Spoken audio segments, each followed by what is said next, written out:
Yo, what's going on guys? It is Toxicity and welcome back to another Pokemon video. If you guys are a fan of Pikachu, smash the like button down below. Let's jump in this video and let's highlight Pika clones and let's discuss their true potential. If you guys have been long-time Pokemon fans, you know since Generation 1, Pokemon has been trying to recapture the glory of Pikachu and find a mascot to represent each generation. Now these Pika clones can be found quite early in the game and not necessarily are good Pokemon at all. A lot of these Pokemon are quite wasted potential wise, and if they got stat boosts they could definitely be a lot more handy during the games, but apart from maybe Pawmont, Dedenne and Emolga, a lot of these Pokemon are just easily forgotten about and are really useless during the games and in competitive. In my mind, these Pokemon are similar just to the early game normal type Pokemon you can find, those Pokemon being Rattata, Zigzagoon and maybe Furret.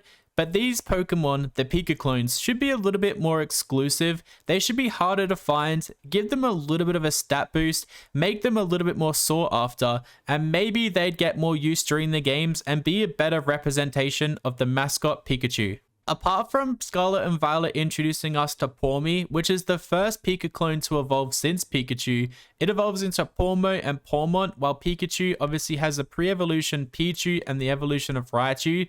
These Pokemon were actually handy to use during the games. The other Pika clones don't evolve at all. If they got evolutions, their stats would increase and they'd become better Pokemon, which would be a lot more useful during the games.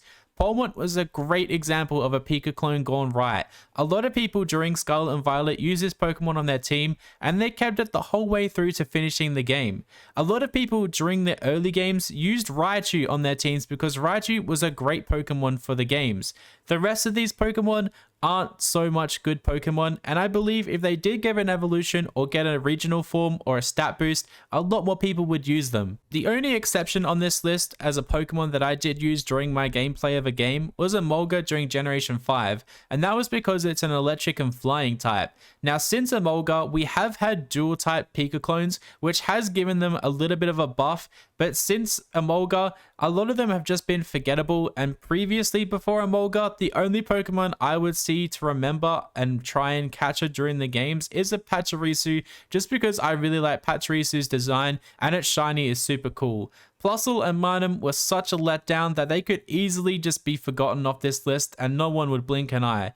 They were reintroduced back into the games later on, but I still don't think they were good Pokemon at all. Now, I'm not saying that we should stop doing Pika clones altogether, because Pawmont was a great example of a Pika clone gone right.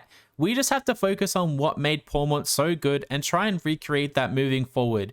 Give the Pika clone an evolution or a bit of a difference to the other Pika clones and make it more memorable, and more people would use it, and you've got a Pokemon that could definitely be a leader of a franchise moving forward. Let me know down below what you think. What is your favorite Pika clone, and do you agree with my take about Pika clones?